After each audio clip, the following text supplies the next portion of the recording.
The gathering storm. The year was 2387, and humanity had finally earned its place among the stars. Captain Mark Stone stood on the bridge of the diplomatic vessel Harmony, watching the massive space station grow larger in the viewscreen. The galactic peace station orbited a neutral moon, its gleaming towers a symbol of hope for the war-torn galaxy. For 3 years, the Terran Federation had been locked in brutal conflict with the Krix Empire, a militant species that had swept across 17 star systems. The aliens were tall, scaled creatures with 4 arms and cold yellow eyes that seemed to burn with endless hunger for conquest. Their ships were fast and deadly, but humanity had proven surprisingly resilient. "Sir, we're receiving clearance to dock," reported Lieutenant James Park, the communications officer. His voice carried the weight of exhaustion that had settled over the entire crew during the long journey from Earth. Stone nodded, adjusting his dress uniform. Today would mark either the beginning of peace or the continuation of a war that had already claimed millions of lives. Behind him, Ambassador Lisa Chun reviewed her notes one final time. She had spent months preparing for these talks, studying every detail of Krix culture and politics. The docking bay of the peace station was enormous, designed to accommodate ships from dozens of different species. As the Harmony settled into its berth, Stone could see the sleek black vessels of the Krix delegation already secured nearby.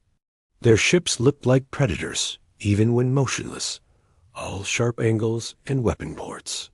"Remember," Sean said as they prepared to disembark, "we're here to end this war. The Krix have agreed to these talks because they're hurting too. They've lost just as many ships as we have." The delegation consisted of 12 humans, including Stone, Chun, and a team of military advisors and diplomatic experts. They were met by representatives from the Neutral Zone Council, a group of older species that had volunteered to mediate the peace process.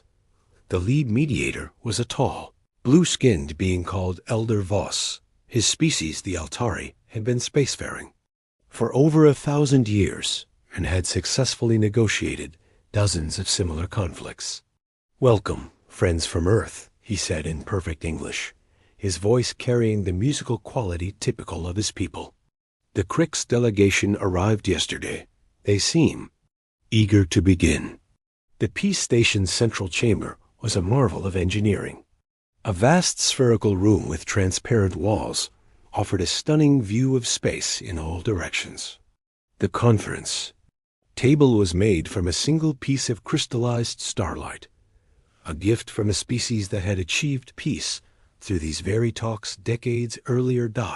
As the human delegation entered, Stone immediately spotted the Krix representatives. There were 8 of them, led by War Commander Thak, a massive specimen even by Krix standards. His scales were darker than the others, marking him as a veteran of countless battles. When he saw the humans, his 4 arms tensed noticeably. "Humans," Thak growled in heavily accented English. "You have cost us much. Many of our warriors float dead in the void because of your persistence." Ambassador Chun stepped forward, her diplomatic training taking over. "War Commander, we have all lost. Too much. Our children grow up knowing only war. Our worlds burn while we fight over territory that could be shared. We are here to change that." The first day of talks focused on establishing ground rules and basic parameters. Both sides presented their territorial claims, their lists of grievances, and their initial demands. The Krix wanted 3 human colonies as payment for their losses. Humanity offered trade agreements and joint mining rights instead. Elder Voss mediated carefully, his long experience evident in how he guided the discussions. Away from the most heated topics. "Peace is not built in a day," he reminded both sides. "But every journey begins with a single step." As the formal sessions ended, Stone found himself studying the Krix delegation more carefully. Something felt wrong. Their military attaches kept checking personal devices and twice he had seen Thack receive what appeared to be urgent messages. The war commander's responses were always the same: a sharp nod and a quick reply in the clicking Crick's language. That evening, as the human delegation reviewed the day's progress in their quarters, Shun expressed cautious optimism. "They're actually listening," she said. "I think Thack genuinely wants to end this war." Stone wasn't so sure. In his 20 years of military service, he had learned to trust his instincts. And right now, those instincts were screaming that something was terribly wrong. The Cricks had never shown interest in peace before. They had refused every previous attempt at negotiation. Why now? Outside their quarters, the stars wheeled silently in the void, and somewhere in that darkness, fleets waited for orders that would determine the fate of two civilizations. Captain Stone woke before dawn. Ship. Time. The uneasy feeling in his gut had kept him tossing through the night. He dressed quickly and made his way to the observation deck, hoping the sight of stars would calm his nerves. Instead, what he saw made his blood run cold. Moving through the shadow of the neutral moon were shapes that didn't belong. Dark silhouettes. Against the starfield, barely visible, except when they blocked distant suns. Stone had seen enough Crick's battle formations to recognize what he was looking at. A full war fleet, at least 60 ships, holding position just outside sensor range of the peace station. "Computer, enhance Sector 7 Alpha," he whispered. To the station's systems, the display zoomed in, and Stone's worst fears were confirmed. Crick's destroyers, cruisers, and their massive dreadnought flagship, the Blood Talon. This wasn't a defensive escort. This was an invasion force. Stone ran back to his quarters and activated his emergency communicator. "Admiral Hayes, this is Stone. Priority Alpha message." The response came back within minutes, Admiral Hayes' weathered face appearing on the small screen. "What's your status, Captain?" "Sir, the Cricks have brought a full battle fleet. They're hiding behind the moon, but I count at least 60 warships. This isn't a peace negotiation. It's a trap." Hayes was quiet for a long moment. "How certain are you?" "Dead certain, sir. They're planning something big." "Understood. Continue. With the talks as planned. Act normal. We'll handle this on our end." The second day of negotiations began with renewed discussions about mining rights and trade routes. Ambassador Chun seemed encouraged by the Crick's willingness to compromise on several minor points. But Stone noticed that War Commander Thack kept checking his wrist device more frequently. During the lunch break, Stone pulled Chun aside. "We need to talk, privately." In a secure room, Stone explained what he had seen. Chun's face went pale. "Are you absolutely sure?" "I've been fighting these lizards for 3 years. I know their ships." Chun sat heavily in a chair. "If you're right, then everything we've worked for is a lie," Stone finished. "They're going to let us negotiate, make us think we have peace, then hit us when our guard is down. We have to. Warn Earth Command. Already done. But we need to be smart about this. If they know we know, they might attack the station." The afternoon session dragged on. Stone watched Thack carefully, noting how the war commander's eyes kept drifting to the chronometer on the wall. Whatever they were planning, it was timed precisely at 1800 hours station time. Elder Voss called for a recess. "We have made excellent progress today," he announced. "I suggest we continue tomorrow with the territorial discussions." As the delegates began to file out, Thack suddenly stood. His 4 arms spread wide, and he began to speak in the clicking Crick's language. The other Crick's delegates immediately moved to block the exits. "What is the meaning of this?" Elder Voss demanded. Thack switched to English, his voice filled with savage satisfaction. "The meaning, Old One, is that the Crick's Empire has no interest in peace. We came here to eliminate the human leadership in one stroke." Stone's hand moved toward his sidearm, but stopped when he saw the Crick's weapons already drawn. "You're making a mistake, Thak. Earth will never surrender. Earth will have no choice," Thak replied. "While you have been talking, our fleet has been moving into position. In 1 hour, every major human colony will be under attack. Your military will be too busy saving civilians to mount a proper defense." Ambassador Chun stood slowly, her diplomatic composure cracking. "You monster. There are children on those colonies." "War is not kind to the weak," Thak said. "Your species should have stayed on your little blue world." Elder Voss stepped forward, his blue skin darkening with anger. "This is a neutral station. You violate every law of civilized space." "Your laws mean nothing to the strong," Thak replied. "Guards, secure the prisoners." As Crick's soldiers moved to restrain the human delegation, Stone caught sight of his communicator's display. A message from Admiral Hayes. "Package delivered. Stand by for fireworks." Stone smiled grimly. The Cricks had sprung their trap perfectly. But what they didn't know was that humanity had been setting a trap of their own. The real question was who would spring theirs first. Outside the station, the hidden Crick's fleet began to move, their engines lighting up the darkness. But in the deeper shadows beyond, something else stirred. Something that had been waiting patiently for exactly this moment. Asterisk. War Commander Thak pressed a control on his wrist device, and the conference room's main display activated. The screen showed a tactical view of local space, with dozens of red dots representing his fleet as they moved into attack positions. "Behold," he said with satisfaction, "the end of human expansion. In 30 minutes, our forces will begin simultaneous attacks on your 12 most important colonies. Your scattered defense fleets cannot protect them all." Captain Stone watched the display with apparent calm, though his heart was racing. The Cricks had indeed assembled a massive force, but they had made one critical error. They had assumed humanity would be caught completely off guard.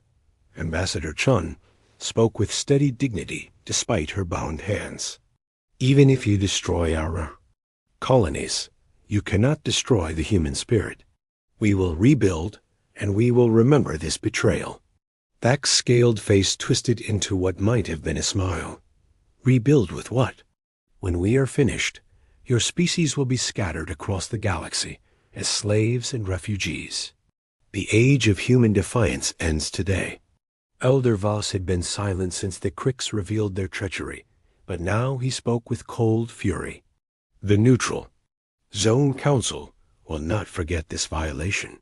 Every civilized species will turn against you." "Let them try," Thak replied. "We have conquered 17 systems. We can conquer 17 more." Stone kept his expression neutral while his mind raced. Admiral Hayes had mentioned a package and fireworks. The human fleet must be out there somewhere, but where? The Crick's sensors showed nothing but empty space beyond their own formation.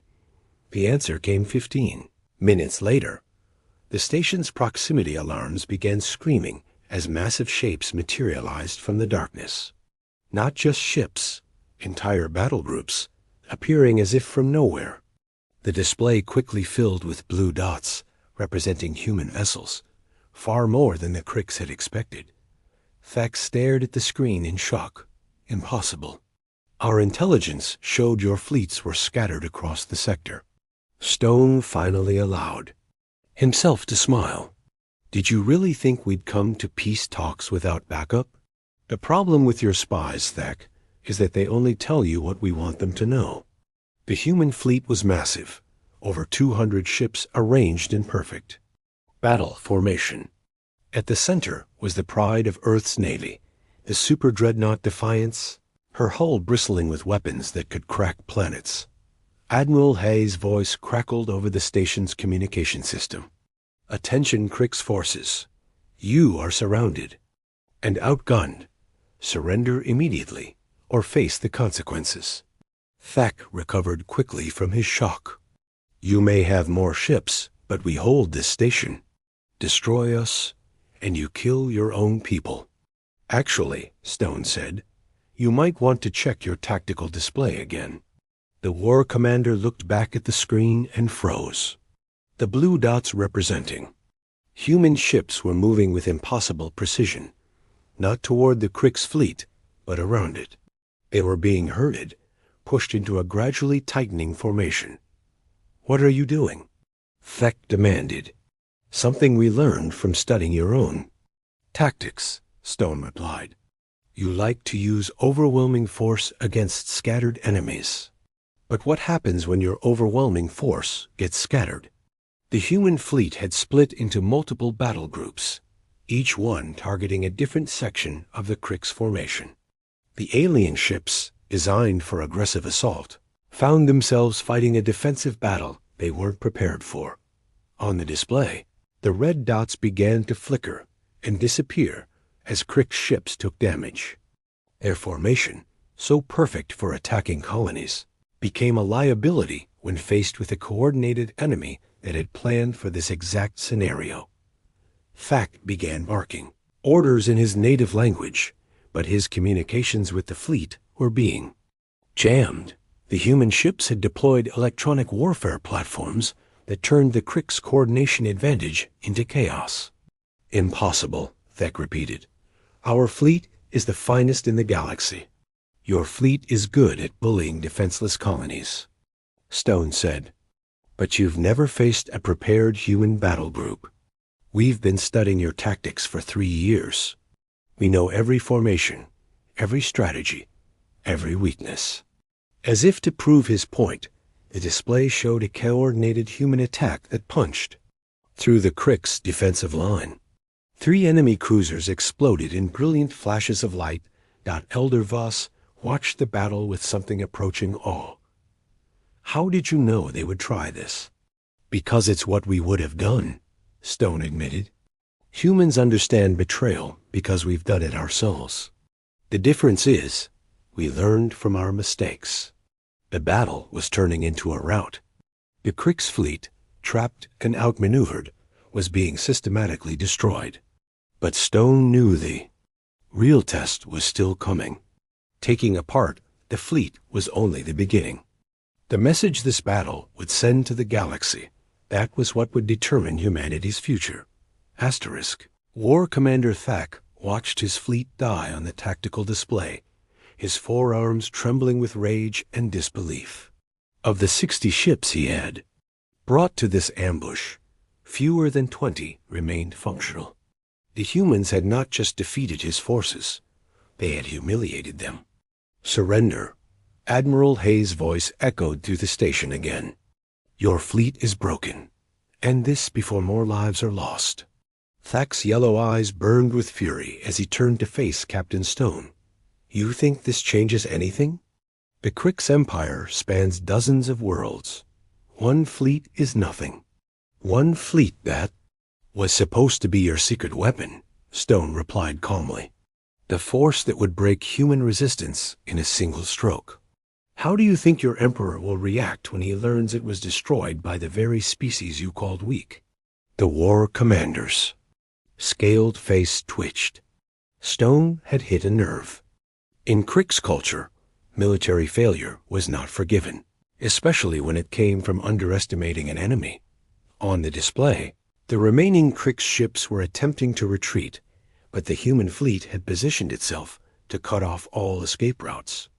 The battle was over in all but name. Elder Voss stepped closer to the screen, his blue features grave. I have witnessed many conflicts in my long life, but never have I seen such a complete reversal of fortune.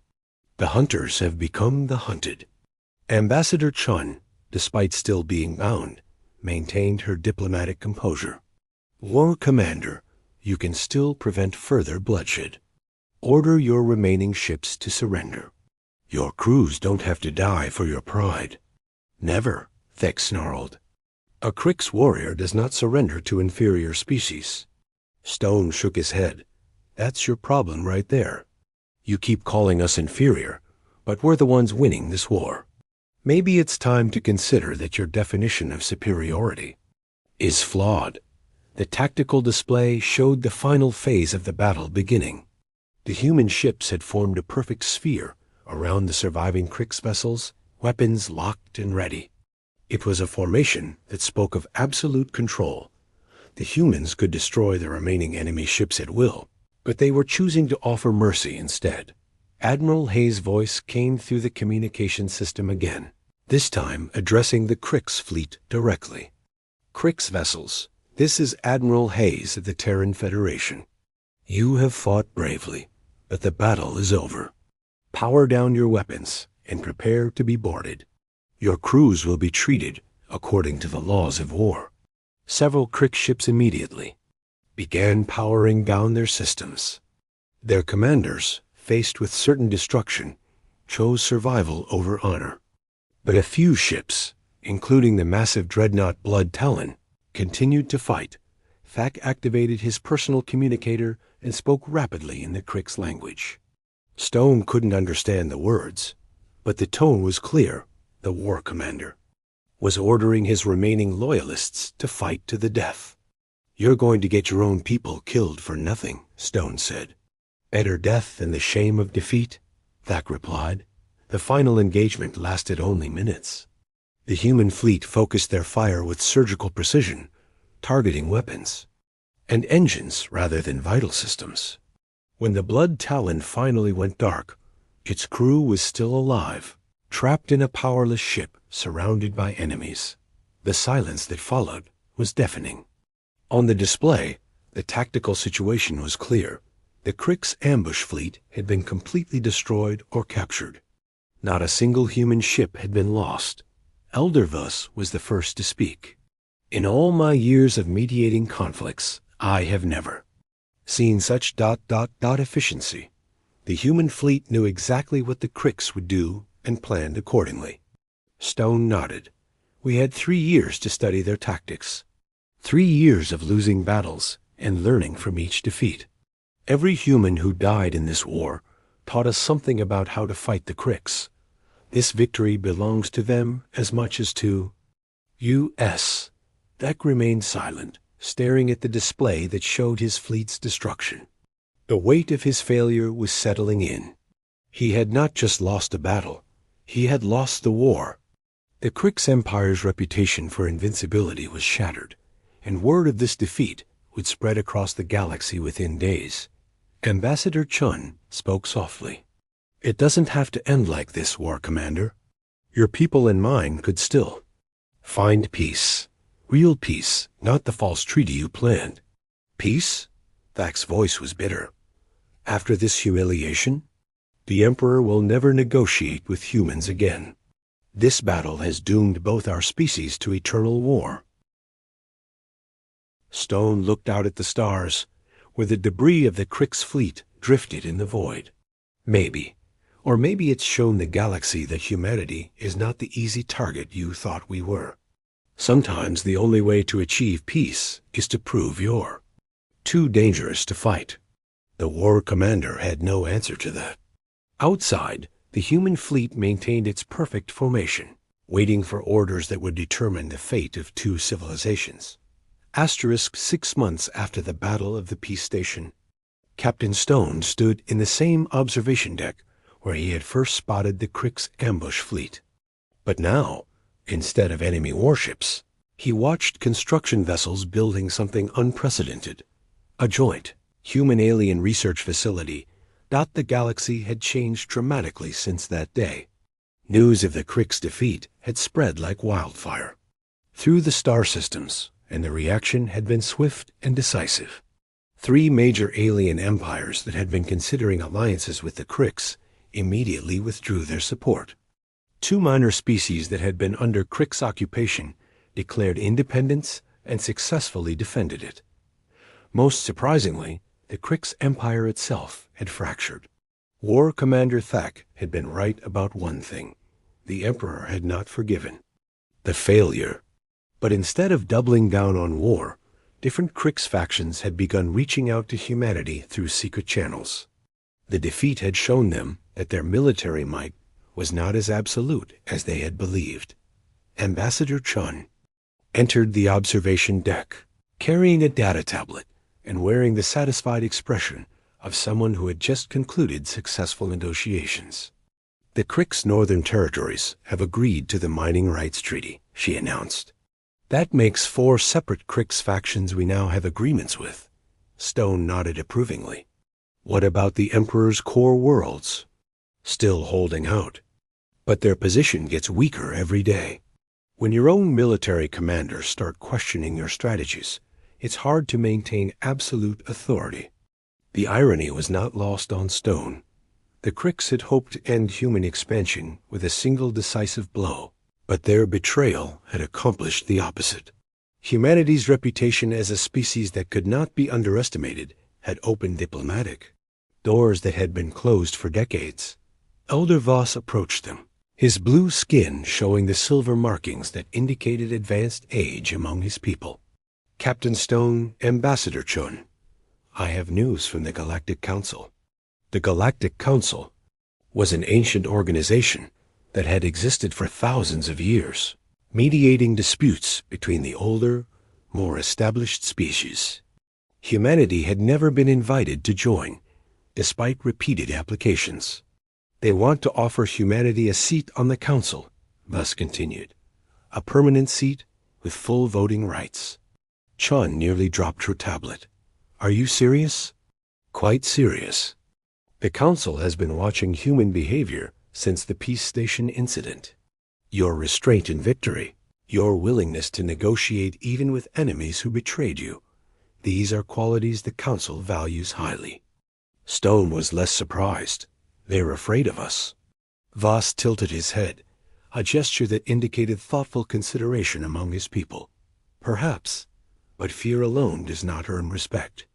The way your species has handled this crisis has impressed many who previously dismissed humans as too young and aggressive for galactic politics. The tablet in Chun's hands chimed with an incoming message. She read it quickly, then looked up with wide eyes. It's from Earth Command. They want us to establish a permanent diplomatic station here. Full embassy status. Here? Stone looked around at the rebuilt Peace Station, where it all started. It's symbolic, Chun explained. The place where the Kriks tried to end humanity's rise instead became the launching point for our acceptance into the galactic community. Through the observation deck's transparent aluminum windows, Stone could see ships from dozens of different species docked at the station.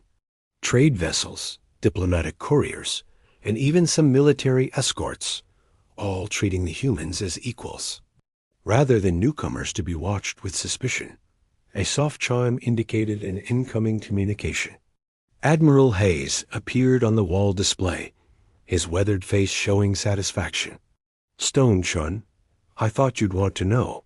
We just received surrender terms from the Krik's Emperor himself. Surrender? Chun asked. Complete surrender? Not exactly. More like mutual recognition of spheres of influence. He's agreeing to pull back from human space and recognize our territorial claims. In exchange, we're not going to support any more independence movements in Krik space. Stone considered this. That's actually more than we could have hoped for. Before the war started. Much more, Hayes agreed. 3 years ago, the Kriks wouldn't even acknowledge that humans had a right to exist. Now they're treating us as equals at the negotiating table. After the communication ended, the 3 beings stood in comfortable silence, watching the busy traffic around the station. Ships that had been enemies 6 months ago now passed each other without weapons powered, their crews focused on trade and diplomacy rather than warfare. Elder Voss spoke first. This is how peace truly begins. Not with grand treaties or formal ceremonies, but with former enemies learning to see each other as people rather than threats. Stone nodded, thinking of all the human lives lost in the war, and all the Krik's warriors who had died following orders they might not have believed in. The price was high, but maybe future generations won't have to pay it. Outside, a new day was beginning in the galaxy, and humanity had earned its place among the stars. Asterisk.